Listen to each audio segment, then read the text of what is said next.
Hello everybody, this is Pablo Perez, and I'm here to talk about the Microsoft E3 2014 press conference. Yeah! So the conference opens up with Phil Spencer getting out on these really awesome little stages that were like really close to the fans and created like this really interesting sense of community, which I thought was cool. And the first thing he did when he got out there was that we're only going to talk about games. And actually the conference stuck by that 100%. It was really interesting to see Microsoft have nothing else to talk about but these games. Granted, a lot of these games are third party, and I thought it was really interesting that regardless of what information was debuted at this conference, these people chose to, especially people like Ubisoft and EA who have, conferences of their own, decided to debut information here. But regardless, it's what happened. Call of Duty Advanced Warfare was the very first game that they trotted out after Phil left the stage, which I think everyone thought that was going to happen. Like that's been the case pretty much every year, whether it be the ending or the beginning. They always have Call of Duty at some point in time or another. And it looked really interesting. I mean, they're laser guns and these crazy like blocking shields. They talked. There was obviously nods to what's going to happen in the story. Like the main character loses a limb. If you've been following any information on this game, you stay as the main character the whole game. You know, you never do the multiple character thing, which happens in multiple Call of Duty games. The other thing that was really cool about the Call of Duty trailer was the nades. This guy, he picked a nade up and he, instead of, like, oh, I need a smoke grenade or a bomb grenade, he just picked it up and he flipped through it, like a thing. And there was like a little screen on it and it told him which nade, and he threw it, and there was these rocket grenades and they seeped out the enemies. That was freaking sweet! But this was Forza. They talked about Forza 5 and how the Nuremberg was going to be a track that's coming for free. That's really cool. There's tons of free tracks already. They'll serve Nurembergers. Started talking about Forza Horizon 2, which is, open world, over 200 cars. Drive-a-tar carries over from Forza 5. It'll also be the debut of the Lamborghini Hurricane, which is cool. But the one thing everyone really harped on, which kind of pisses me off, was 1080p. Who cares? After that was Evolve, which makes sense, because Left 4 Dead was exclusive to the Xbox 360 as far as consoles go. And then, talked about them getting the DLC first. They also showed a new monster at that point in time called Kraken, which is cool. It's very Cthulhu-inspired. It's got 4 eyes and tentacles and things of that nature. They talked about having over 12 different maps, another monster to show, and a few different versions of each class. They also talked about how you would level up or go up different tiers, and that's how you would get a new monster or a new person in that class. So that sounds really interesting and kind of cool. Assassin's Creed Unity was next on the docket, which seems kind of interesting because, again, Ubisoft has a conference later, which I just thought it was interesting that they were going to debut this, which they debuted. That it looks like the story mode or missions from the story mode or something would be 4-player co-op, which just seems like a big deal to sort of be like, yeah, Microsoft can talk about that. They must have a lot to talk about with this game. They're saying that the game has more missions and more everything than any other Assassin's Creed game has ever had, so there must be something more interesting than a 4-player co-op, which seems to be the most interesting thing.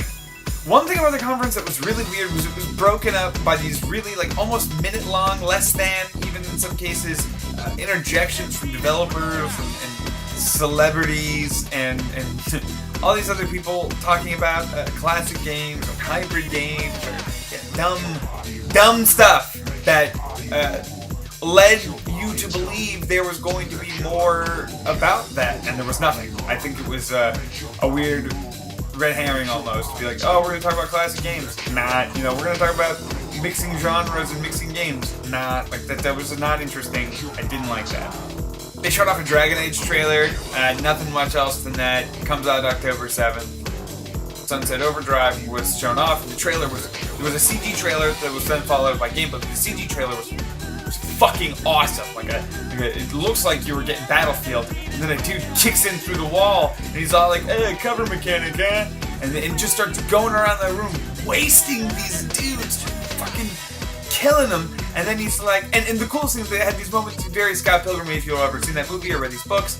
He shoots a dude, and then the blood comes out of the guy's head, and it makes the word "ouch" in blood. It's very, very sick. And then when he leaves, he says to the guy, you and your crate are safe. Like there's a sense of humor in the game that's super awesome. The way he moved, there was huge fourth wall breaking. Like at the very end of the thing, it asks if you can save the game, and then the guy yells at you, "Of course you can. It's a fucking video game." Like, that's awesome! And then the gameplay looks super smooth. If you had seen the previous gameplay, like, there was a few things that looked slightly changed. It moves a little faster than the last gameplay that was shown, as well as the stream that followed the character is much, much less pronounced. I heard a lot of people complaining about that, and they made it way smaller. So that game was a game to look out for. It looks super good. The next thing they showed out was more DLC to games that are already out, specifically Dead Rising 3. And let me see if I can get this right, because I wrote this down. Give me a sec. It is the Super Ultra Dead Rising 3 Hyper Arcade Edition EX Plus Alpha. Features Chuck, Annie, Frank, and that new guy from the third game. I don't know his name. I really only know Frank. And the only reason why I remember Annie is because from when they showed up in the trailer, I'm like, I don't know who that is. And then her name just stuck in my head. I don't know who that is. The cool thing about it is it features a bunch of costumes and a bunch of goofy ways to play the game now, it seems. It's all 4-player. The one thing I didn't really like about it was all Street Fighter themed. Not that I don't like Street Fighter, I do love Street Fighter, but the one thing about Dead Rising is always just sort of button you push towards Mega Man. There's a lot more Mega Man references. This really didn't have any, for that matter. I didn't really see any. There were Darkstalkers references, I said Street Fighter, Captain Commando, a piece of tofu in the trailer. So, come on, Capcom, Mega Man. The next was Harmonix. I'm sure they still feel burned that there is a version of the console now that doesn't have a Kinect. It's the very first thing they did was come out and be like, hey, we got Fantasia, the game with the Kinect hands and stuff. Woo, with the music. Which is sucks. It sucks for them because now that's a peripheral that no one's gonna have.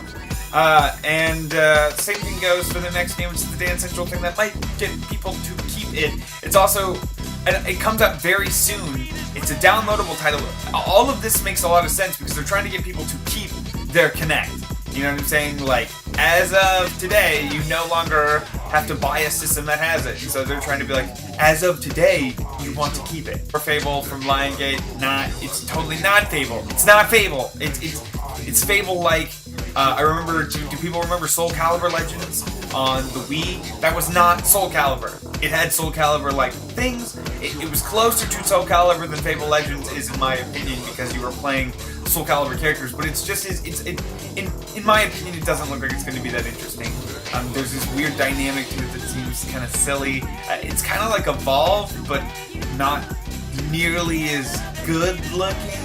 It's not that it has to be seriously good looking, but there's something about, like, you know, probably somebody sitting there on Smart Glass with the villain thing, because apparently there's a villain, you can play the game like Deception. I don't know if anyone's played Deception, but lay traps and monsters and stuff like that for the heroes. The heroes then fight their way through. Kind of like Evolve 2, but minus the monster. Project Spark had a really interesting trailer that came in after that. They showed the whole game-making thing, and Conger was going to be, you know, some third-party characters you could put in there. I'm assuming it's going to be him, other characters, tile sets, etc. Things to pretty much make the N64 game. Though I doubt that, see, Project Spark looks so goofy and for kids that I doubt they're gonna play like have a giant monster made of crap, or, you know, like it's gonna be, because Conco is a mature game, you know.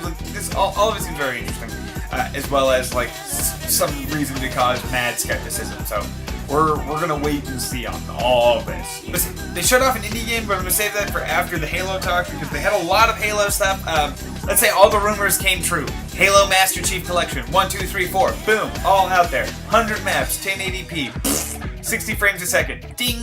Like, all that stuff's excellent. Like, yes.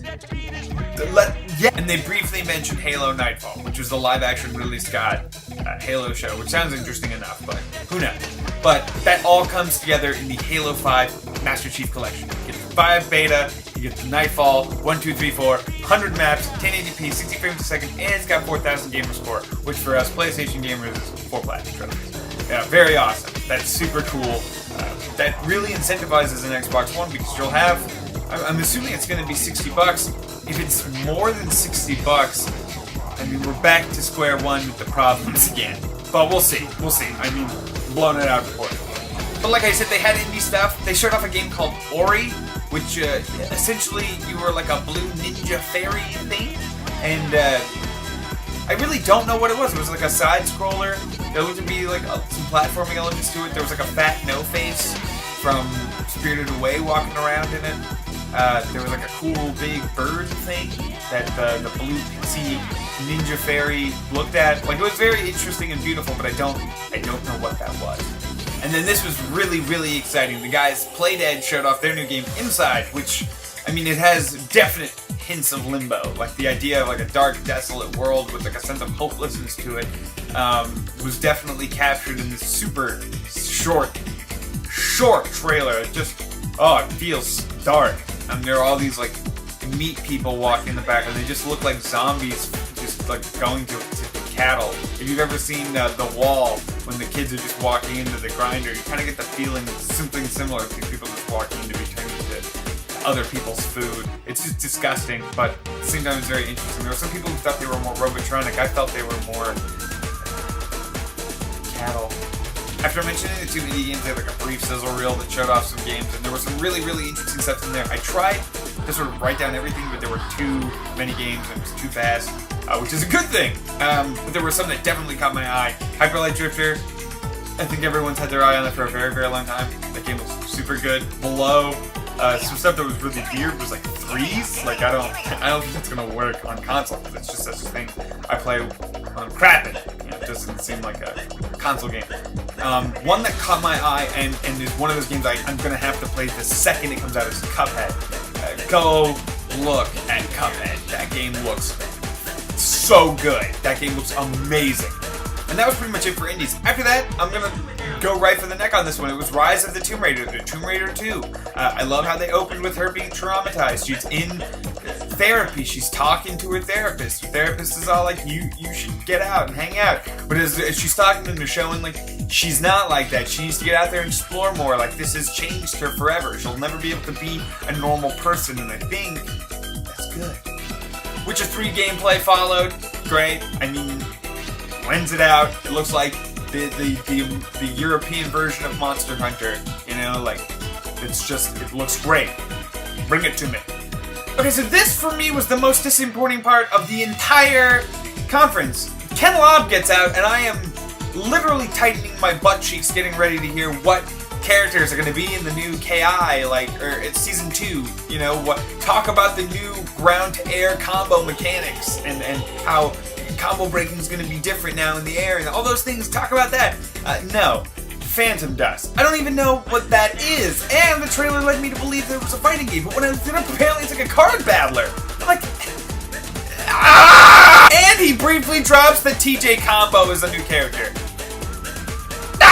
And then next was another Ubisoft joint, The Division, Tom Clancy's The Division specifically. This demo showed off nothing. It was pretty much the same stuff you'd already seen. There's a little more scripted feeling, which kind of sucks, but hey, it is what it is. Game looks cool, it just doesn't look any more interesting. They had two new games to kick around after that, which were Scalebound, the new Platinum exclusive. Super Best Friends were rumored to be talking about, that no one really thought, I don't think they even thought this was going to happen. But it looks like, and stay with me on this one, a multiplayer game. And the main reason I say that is they follow this dude, he throws on some armor, he's green, that's a big thing to keep in mind, because the very fucking second after one of these monsters gets thrown away because there's two big monsters in the thing, there's like a yellow dragon and a red dragon and a pink dragon, and they all have their own specific armor and shit too. There's dudes riding them, so I'm just like,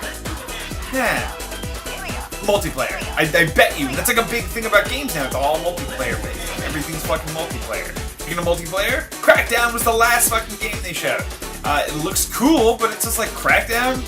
I know people are hyped, but I just wouldn't have ended on it. I mean, there must have been a hardcore fan base that just crapped their pants because I was not part of that group. And for the most part, that was the entire conference. It was all game focused. They didn't mention anything else but the brief thing about Halo Nightfall, which was part of a compilation of things that they were already mentioning. So to not mention it would have been a disservice to the product. Yeah, they did a really good job of sticking true to their message this time around and not having mixed messaging, being really straightforward. It's not like they weren't true before, but they weren't mixing their words up this time around. They were straightforward. So, good on Microsoft. And they got a new tagline. It's more fun on Xbox One. I don't know who thought of that. Smart. So, thank you guys very much for watching. Don't forget to like, comment, subscribe, hit the love going down in the description below.